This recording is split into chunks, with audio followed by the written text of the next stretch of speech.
Welcome to episode 3 of the FPL Double Up podcast. My name's John Nellis and I'm joined by FPL Heisenberg, aka Wes. Wes, how's your week been so far? FPL wise, not great. Lost a clean sheet for Robertson in the dying minutes, and not much else happening. But I've got my captain playing tonight, so hopefully we'll improve a little bit. Yeah, that's surprising. Your captain's playing tonight. I thought your captain played the other day. You know the captains we talked about. You know, Calvert-Lewin. Yeah, I'm saving Calvert-Lewin for when he plays Leeds this week, isn't it? Or is that Werner? Oh, you're some scumbag. The blue shirts. Vardy's got a blue shirt, mate. I had to go for it. Well, look, I hope you have I hope Vardy comes on and goes off after about 4 minutes with a hamstring, because I don't have him.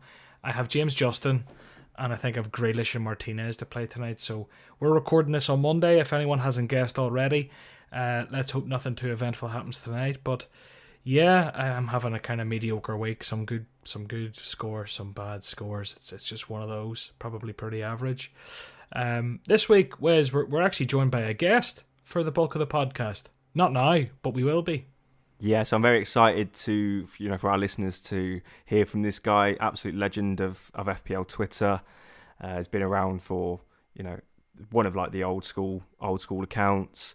He's got a very good history, so he knows what he's talking about, and he's doing very well this year as well. So, really nice guy, really insightful, very eloquent as well. So, luckily you'll get to hear from him instead of us two for a lot of this pod.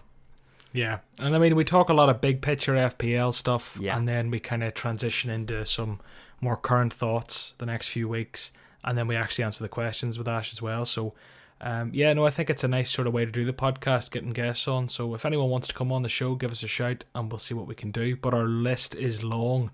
Wes, before we get into this podcast, same as always, shout out to partners of the show, Fanslide. So Fanslide is basically, it's the world's first in-play fantasy football game, and it's completely complementary to FPL. Do you know, all that research you do throughout the week, why not put it into individual games? So this week, there's a lot of Champions League action, if that tickles your fancy, for a break from the Premiership. And then at the weekend, they'll have some Premiership games too. Yeah, no, so like we said in the last couple of weeks, but yeah, just to reiterate, in case people first time listening to the pod maybe, but yeah, really, really fun app. And like I said, very complementary to FPL, it's not one or the other, it's both. And yeah, it's a fun way of watching a game, and actually being able to sort of make decisions on that game. You can nip down to your phone and think, I can sense a Spurs goal coming here. I'm going to get Kane, Son into my slots. So, yeah, it's a really fun game, and I think everyone should go check it out. Yeah, well, that's it. I suppose if you're sitting around this week and this even remotely intrigues you, download the Fanslide app and give it a go.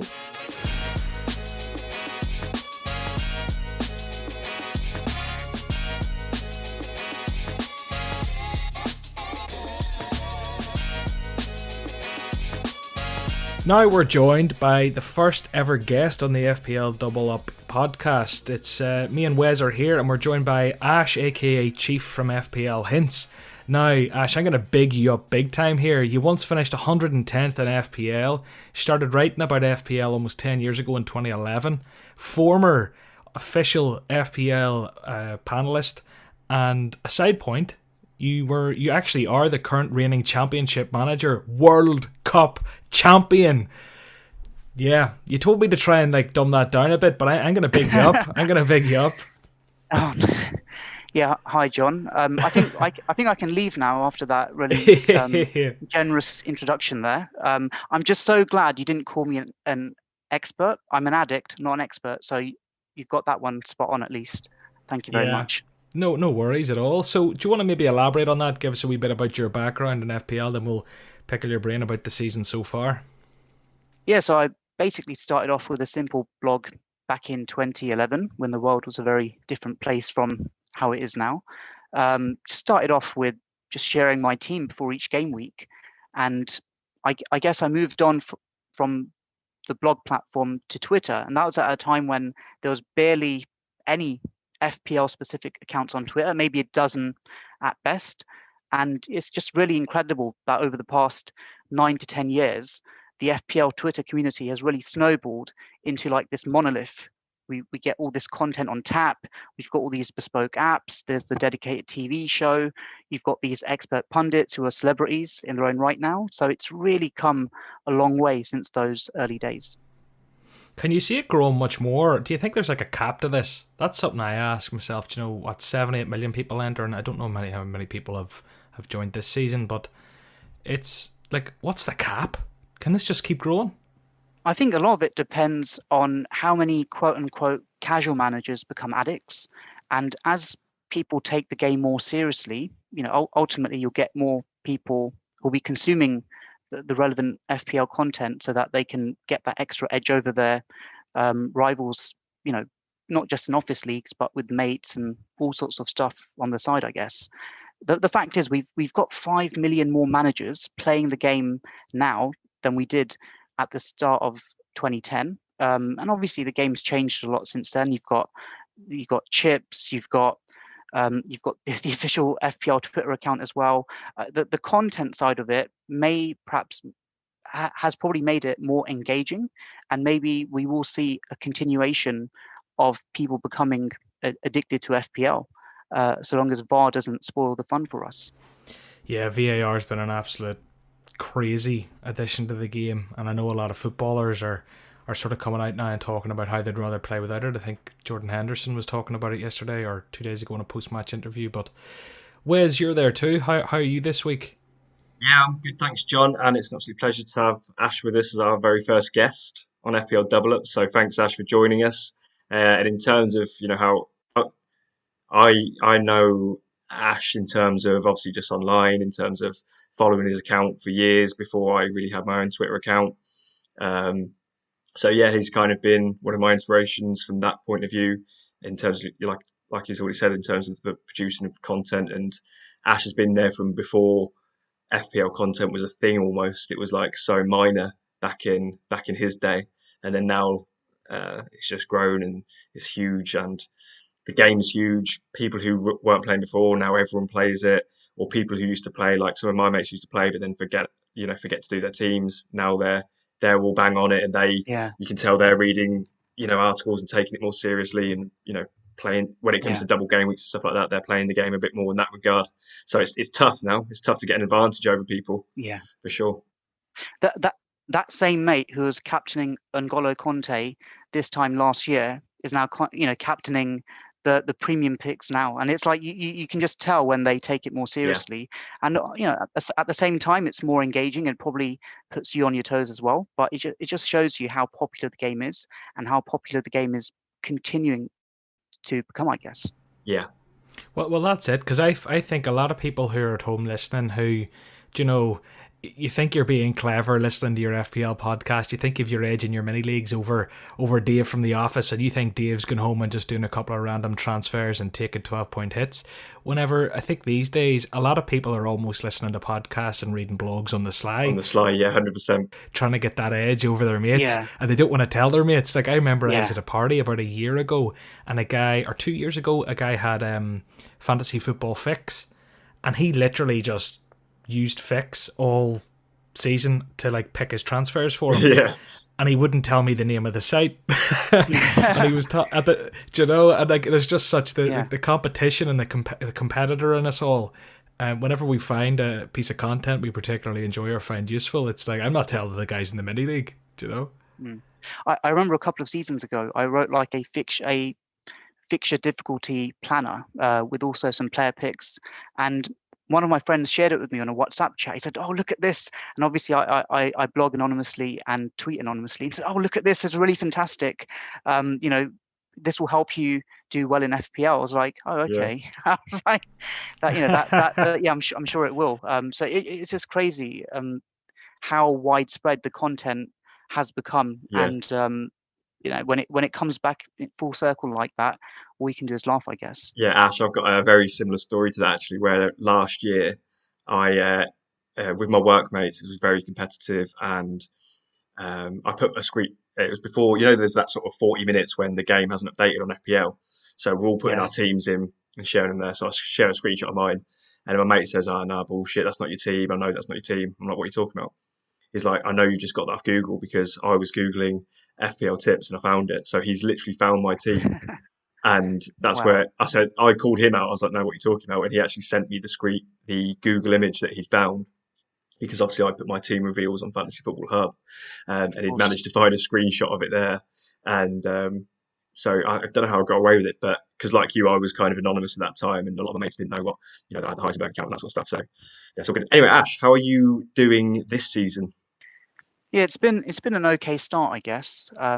I'm well, at the start of the game week, I was 17,000 in the world, and a lot of that really came down to having a good start from game week one. If I'm perfectly honest with you, got very lucky by getting Roman Saisin, Callum Wilson, Calvert-Lewin at a time when they were not picked by a lot of FPL managers, and then they gave me an extra advantage at the start.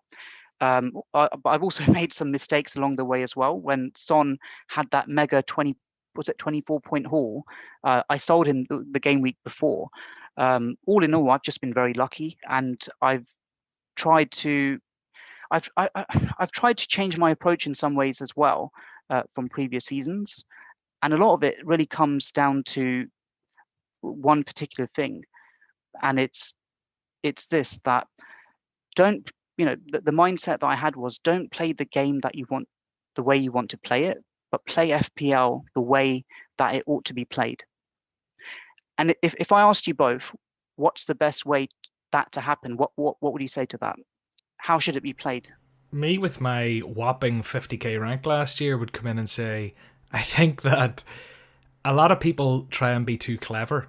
I think it's a very simple game, and I think making the easy choice instead of trying to be clever can quite often be people's biggest downfalls.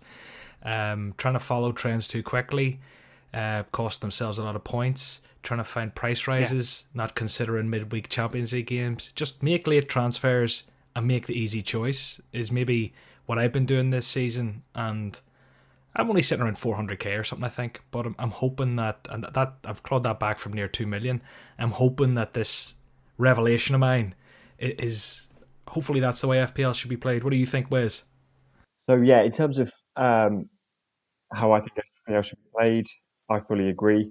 In terms of the simple decisions, that's something that I've always done pretty well, I think, over the years, where I've just kept it simple. I've brought in, various players who've got high potential, they've got good fixtures, they're nailed on in their team, stuff like that, rather than your risky picks of, I guess this year, we spoke a little bit about Foden last week, and I guess it's that kind of, there's been many players over the years that they're not really nailed, they're really good players, but they don't not trusted by the manager, etc., etc. I've kind of avoided those players and gone for, those sort of Harry Kane, Jamie Vardy, 90-minute men who are just proven and things like that. So yeah, I guess I really agree with what you said actually, John, about keeping it simple. But it'll be interesting to hear what Ash's answer is to this, because he's obviously doing really well this year. But basically, I took a step back at the end of last season, and I basically asked that very question to myself. And ultimately, the way it ought to be played is the way that the best managers in the world play it, the best exponents of FPL. And I'm talking about the ones that consistently finish in the top 10k almost every season. I'm not talking about the ones that get in the top 10k after 3 game weeks after using all the chips, but it's those consistent finishers, over the past 5 to 10 seasons. In my view, they're the true masters of the game. They, and to be fair, you both touched upon those points. They don't make rash transfers. They're very risk averse. They don't tend to load up on differentials, and they also tend to buy the players that have proven themselves during the season as well.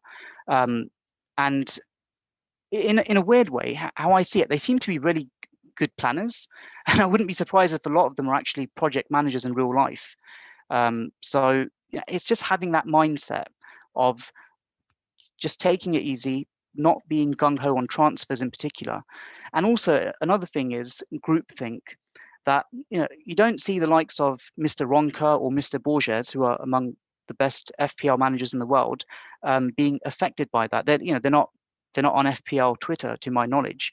So in some ways, you can get stuck in a bubble with FPL Twitter where you over amplify decisions, and then you feel, oh well, person X has done that, I should do it as well. So it's really being comfortable with your decisions, trusting your team, sticking by it, and just not panicking, I guess. And I think that's a great point there. It's this groupthink sort of mentality and this sheep mentality. It's easy to make excuses for yourself when you've made a decision that everyone's saying you should make. There's almost a lack of accountability there. And I think a big thing that FPL General took into this season, who I have a lot of time for, he makes some great content, was reduce the noise. And it's something I keep telling myself, because I keep wanting to make a decision and then reading other sort of ideas from people, or listening to Wes on the bloody podcast telling me he's going to captain Dominic Calvert-Lewin, for example, and then him absolutely pivoting and shafting me and going with Vardy, but we'll not talk about that. I'm glad I did. I know. But yeah, I think that groupthink is just such a powerful thing, and sometimes the crowd isn't always correct, but at times it can be, and that's what template teams are template teams for, so there's a fine balance there. And in some ways, just going back to the top 10K, they seem to wildcard quite early, and they'll lock into the template quite early as well. But it's all about filtering the right information and making informed decisions, not based on everything that you've read, but based on what you think is right. That's what it comes down to from my perspective. Absolutely. Well, Wes, is there anything you want to talk about on that? Or will we move on maybe to sort of some other points? Yeah, we can move on, because to be honest, I'll just be echoing exactly what you guys say. But yeah, just to put it on record, I do echo that entirely. Cutting through the noise 100%. Don't let others sway your decision making as much as you can. So that's why I know a lot of managers will look at things like ownership statistics on the FPL site and be like, oh, if I don't get De Bruyne in, he's got this many owners, he's only got like 50% of the game, and that means loads of people are going to captain him. I'd like to think I 100% don't let that bother me at all. I do consider myself good at not letting that get to me, but I guess it is impossible to not let it seep in a little bit. But my overall point with that is, just to, ignore all that, go with your own players, etc., to avoid that sort of groupthink, that sort of fear factor of, ownership and stuff like that.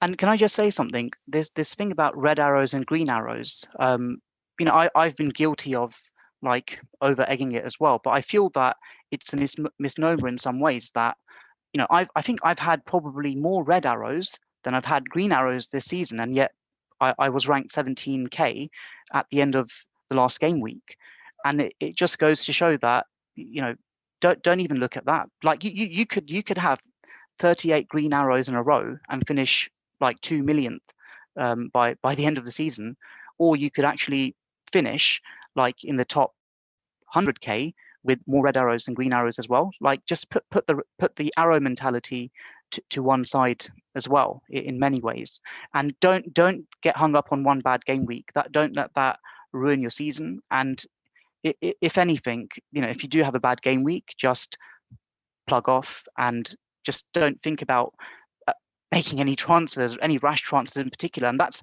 one thing I really want to highlight as well, that this is a very different season to the seasons that have gone by. There wasn't a proper preseason. We've got the challenges of COVID-19 affecting players and arrangements. We've also not got any fans in the stadiums. So the kind of football that we're seeing is heavily influenced by these factors. So there's a lot of variables basically that are in play. And to be honest with you, I don't like variables in FPL because it makes it harder to predict and harder to pick the players that you really want. So it's apart from cutting the noise, it's recognizing that there is going to be a lot of ups and downs during this season, and the planning factor and the luck factor, they go hand in hand together, especially this season more than in previous seasons. And I want to give you full disclosure here as well that apart from being spot on and I guess lucky with some of my picks this season, I do have like a kryptonite around my neck as well. And that's basically, I've got this weird obsession with £4 million defenders. And It's something that I've always had. I don't know why, but I've always had it, and it's actually been my downfall this game week. Actually, I've got Mitchell still. I've got Striker randomly.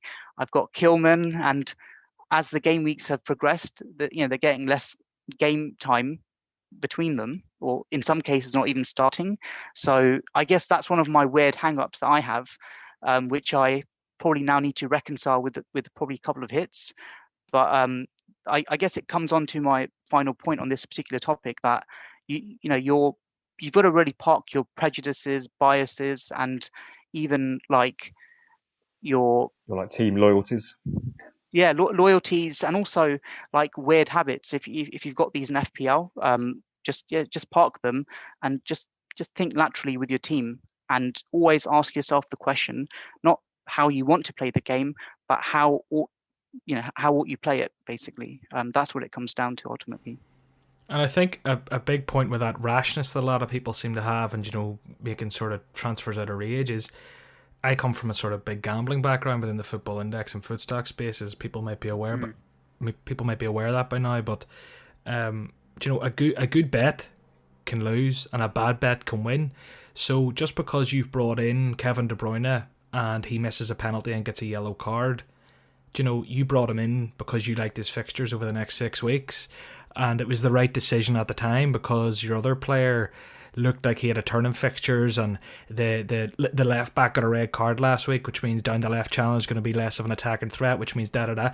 Your thought process can be completely sound, but that player that you got rid of can go and score a hat-trick, and the player you brought in can do absolutely nothing. Exactly. But you just need to think back to the process, and was the process correct?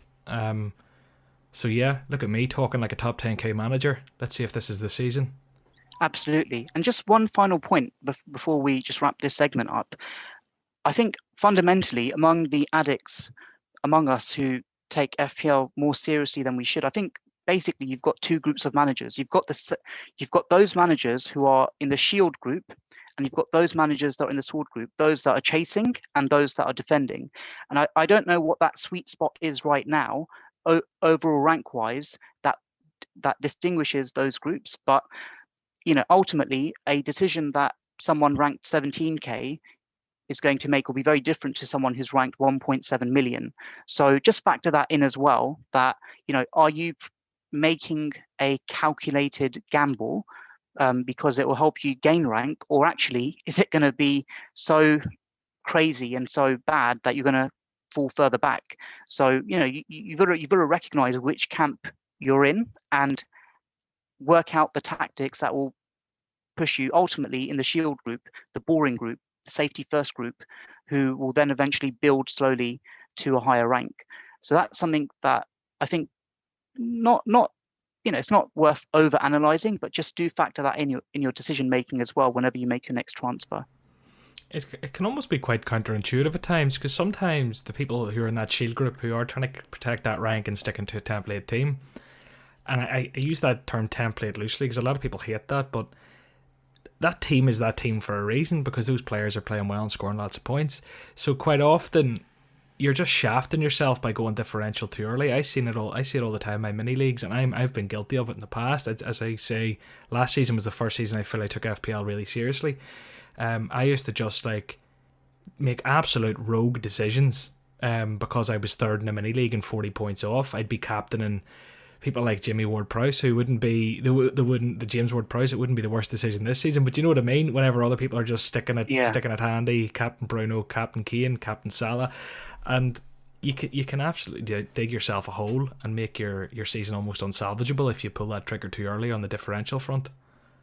Exactly. I think one thing I can say for certain on differentials, that if you just load up on so many differentials, it's just so risky that it will do more damage than good. Ultimately, it's worth considering a couple, and if you want to make gains, it's worth considering as well. But yeah, it's just be very careful on that particular front. Wes, what's your story? Anything to chirp in with, or will we wrap this segment up? No, let's move on to some sort of current thoughts. Yeah, so tell us this, Ash. I'll phrase it to you this way, unless Wes, you've any particular questions you want to ask. I would sort of say, what players do you like in the look of? What players are on your watch list at the minute for the next sort of 6 weeks? I think right now the one player that I don't have that I really want to have in my team or strongly consider is Diego Jota. He's been in absolute phenomenal form for Liverpool at a time when their team's just been ravaged by injury. Granted, he's not going to play a full 90 minutes in the Premier League every single game week, but he's just risen to the challenge. He's really made the most of his opportunity. Less than £7 million, and that will probably change sooner rather than later. I think his ownership will hit 30-40 in no time anyway. He's just been really fantastic in terms of points per minute. He's really made the most of that time, and I've got a dilemma right now where I've got James Rodriguez in my team, and I'm looking for a replacement. I can look for someone who's slightly cheaper or someone who costs slightly more, but right now, Jota just seems like the go-to player by switching him. What do you guys think? Yeah, on Jota, I really like him, and more now he's grown into my thoughts because of how much more he's been trusted as the season goes on. When he isn't trusted, or not so much trusted, or when he starts from the bench and comes on, he's impacting it. There was a game where he scored off the bench and then had another one ruled out for, I think maybe Mane was sort of offside in front of the goalkeeper or something.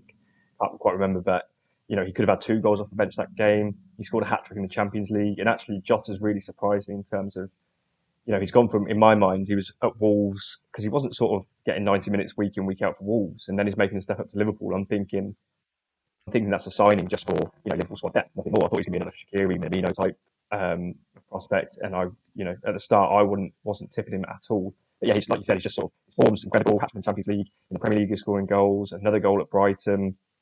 Is really forcing his way into that team, and I think with Klopp now, he'll probably look to rotate. Sort of Mane, Firmino, Salah usually play a lot of minutes. Maybe now they'll play less, or maybe all 4 will play in some games. Yeah. So I think he'll be a big part of Klopp's plans rather than being a bit part like Foden is at the minute for Man City. I think it is a different scenario. Yeah. And the more he scores, the harder it is for Klopp to leave him out of his team. And I foresee with the fixture rush that's coming ahead of us that ultimately he'll feature in every single match. In fact, I think he's featured in every match for Liverpool since game week 3, albeit there's been 3 starts from the subs bench as well. But he's going to get game time. I know he's going to play in the Champions League as well. But you've got to ask yourself that question: which player that costs 7 million or less right now is being as dynamic and a goal scoring threat as he is right now? There aren't that many in that bracket at the moment. Mm-hmm. Well, in those 42 minutes that he's came off the bench for over 3 games, he scored 2 goals.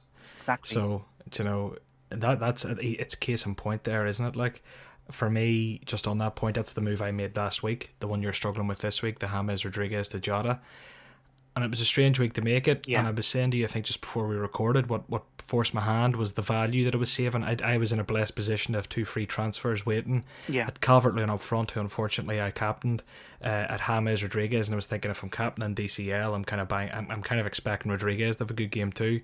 But just having that extra mil in the bank, or however much it is now at time of recording, going into next week with 2 transfers, it's almost like a mini wild card. I've got 3 big changes coming, I think, to get KDB in. So that's what forced my hand. But I think he's a no-brainer now, really. But in saying that, as soon as Lucas Digne's back and Everton have all their full team back with Richarlison back now, obviously, Dominic Calvert-Lewin in some serious form apart from last week. I mean, James Rodriguez, he looked decent in that game, even though Everton didn't do too great. And yeah, it could be one we end up regretting, but I'm willing to take that risk at this time based on, as well, their turn in fixtures. Exactly. And, ultimately, by buying Jota and selling Rodriguez, you're saving well over £1 million, and you can invest that in your defence, or you could probably upgrade one of your strikers. So it can make a big difference. And from my side right now, I actually sold Mohamed Salah for Fernandes, and luckily that's paid off at the moment. But I do worry not having Salah in my team. But I guess if I can somehow get Jota in, then it kind of makes it feel less worrying if I've got some Liverpool coverage as opposed to nothing.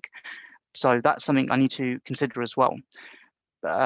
So, do I want to pack the midfield with premiums, or have I got potential to just have some semi-budget options in there as well and spread the funds across the pitch? All big decisions, but it looks like a rough time on the Liverpool front. Like they keep scoring goals, but I suppose at the back they're conceding, and Klopp looked like he was ready for a meltdown at the end of the game with Brighton. So it's going to be an interesting season because the games are still coming thick and fast with the Champions League. The Christmas schedule will be there. It seems like there's going to be a lot of games right the way up to the Euros now, and I don't think there's a team that's really been affected as badly by injuries. Liverpool, especially at the back, are having an absolute nightmare. Yeah, even in midfield, actually. I'm looking at the site there. Thiago, Shaqiri, Keita, Milner, Chamberlain, Harry Wilson, Harvey Elliott. Well, Elliott and Wilson are away on loan, sorry. Exactly. But that's not even looking at their defenders. Yeah, I mean, I basically, once Trent Alexander-Arnold got injured, I wasn't going to make that move from him to Robertson. I just felt that the defence is damaged quite badly, although, they were very unlucky not to get the clean sheet against Brighton due to the controversy at the end. But I think sometimes people have this idea in their head that, because they're the reigning champions, we should have some sort of coverage in our team.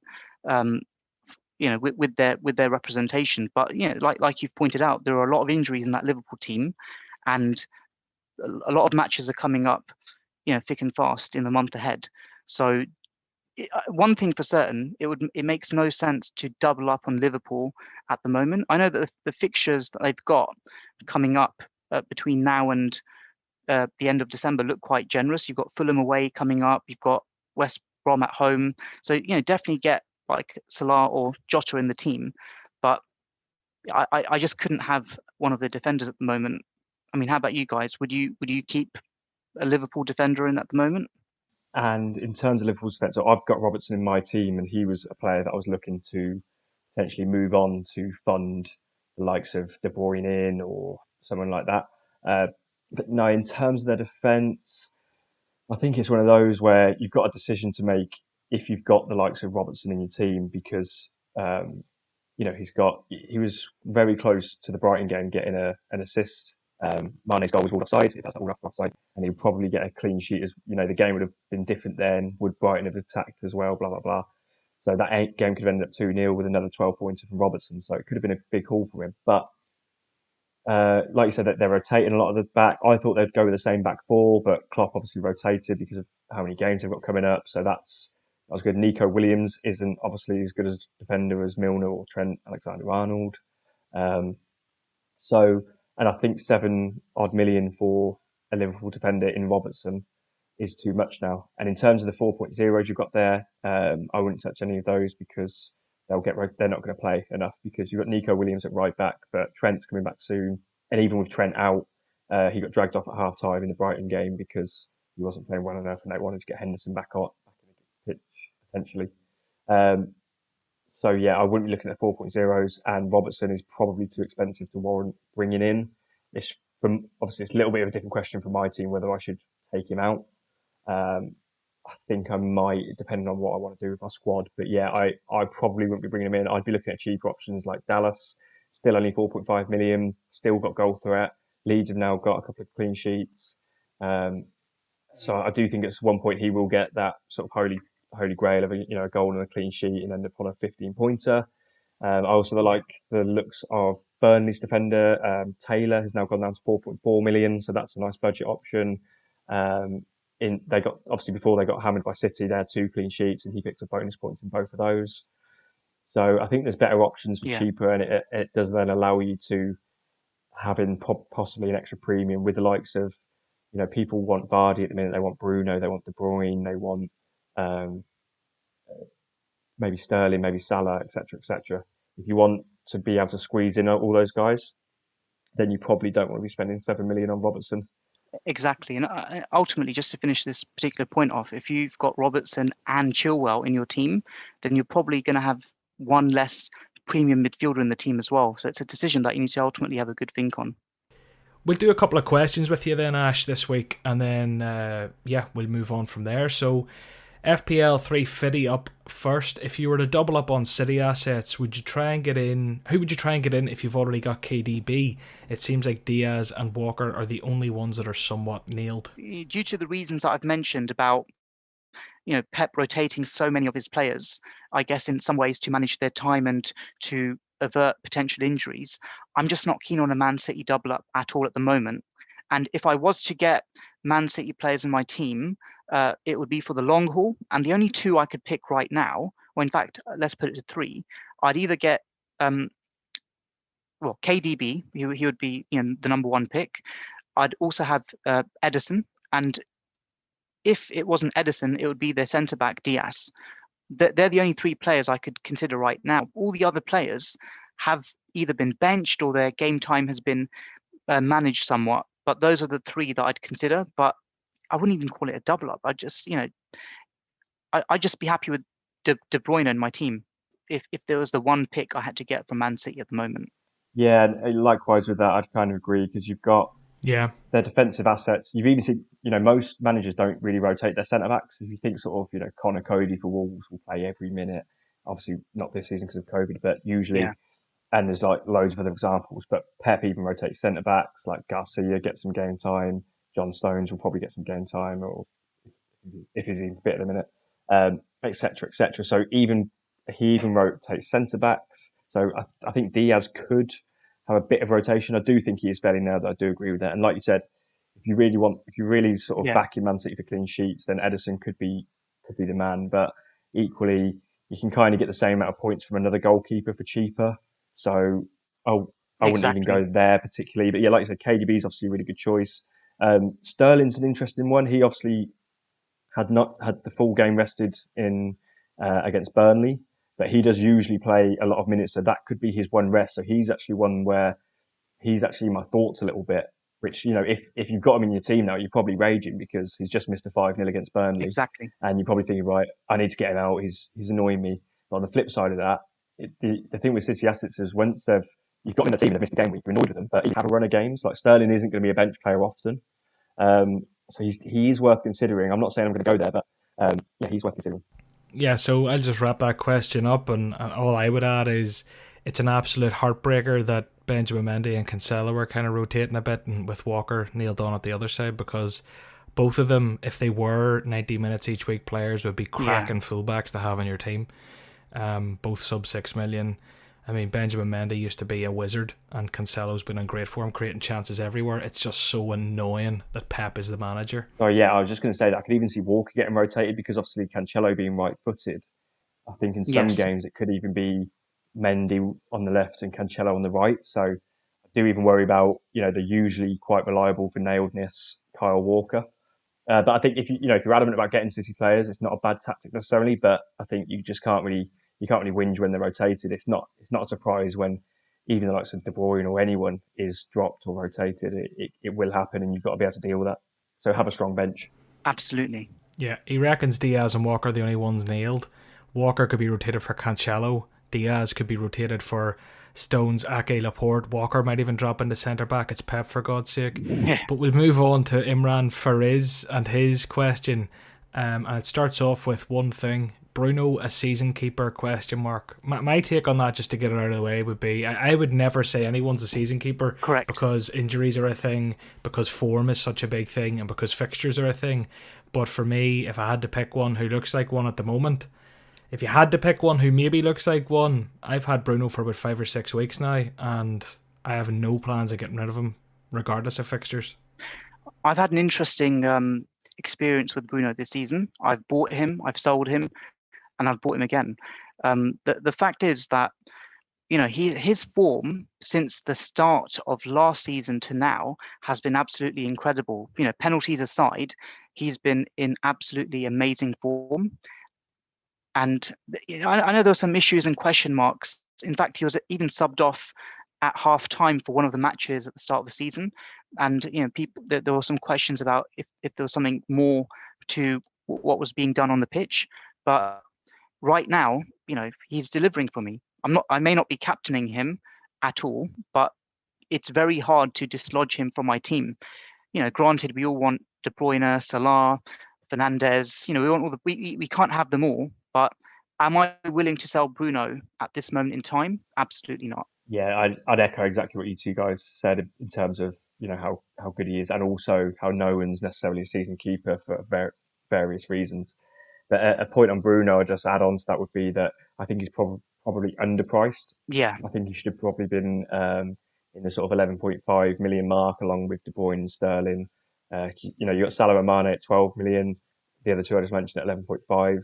Is Bruno sort of a million and a half less than those guys? I don't think so. I think he's in that ballpark. So he's a good pick for that reason as well. He saves you, if you've got him at base price, he saves you $1 million on the City lads or $1.5 million on the Liverpool lads. And yeah, like you said, since he's joined Man, roughly 36 games and 36 goal contributions. The stats might be slightly wrong there, but it's something like that. So yeah, incredible sustained form since joining Man United. Yeah, I mean, just to put it into context this season at how good he is in FPL for Manchester United. Man United's third highest scoring FPL player is Maguire with 28 points. Then you've got Rashford with 43 points, and then you've got Bruno Fernandes with 74 points. It's like ridiculous at how good he's been with all those attacking returns. 11, I think it's 11 fantasy returns in total. The fact is he is by far their best quote unquote star player right now.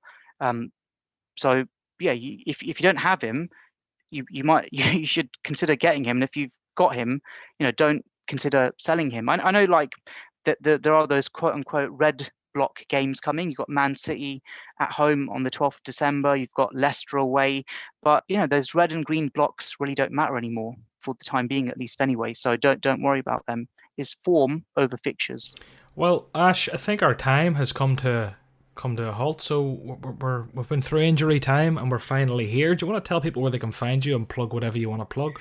So you can find me on FPL Hints. I've got nothing to plug if I'm perfectly honest, but I do want to raise awareness of the Premier League's No Room for Racism initiative. Just Google Premier League No Room for Racism and there's plenty of information on there. So yeah, definitely check that out if you've got the chance. Brilliant. Well, there's no better thing to plug, to be quite frank. Brilliant incentive, and yeah, everyone go and check it out. Ash, it's been an absolute pleasure talking to you. Hopefully we can talk to you again down the line. Absolutely. It's been a privilege to be on your show, John and Wes. Have a good day. Have a good game week. All the best. Yeah, let's hope this evening goes as well as we all planned. Not for Wes, though, with his Captain Vardy. Yeah. And Ash, I just wanted to add to that, yeah, it's been an absolute pleasure having you on. You've been, an amazing first guest for us. So yeah, it's gone better than I expected. We didn't know how it would go having a guest, but it's gone really well. So thanks a lot, mate. You're welcome, Wes. All the best. And that's it for this week's podcast. Big thanks to Ash for joining us. No better man to have on as the first guest. If you enjoyed this, make sure you hit subscribe or hit follow wherever you are and getting your podcasts. And make sure you leave a review if you're on Apple. That's huge for us. And the last thing that I could badger you for is just interact with us on Twitter. We put out for questions each week. Get your questions answered on the show. Go and follow us on Twitter at FPL Double Up. And then the one last thing that I would urge you to do is to check out Fanslide. Download it wherever you get your apps. Give it a go this week, either in the Champions League or the Premier League this weekend, or even the Championship, and let us know how you get on. Yeah, just to echo that, in terms of what you said about Ash, really good guest. So Ash, thanks for coming on. I hope you guys found him really insightful, and yeah, I hope you learned a lot from him. I certainly did, and I'm going to certainly take away some of those lessons into my FPL thinking. And as always, John, pleasure being with you and chatting with you, and I'm looking forward to next week already. Onward to episode 4. I'll chat to you then, Wes.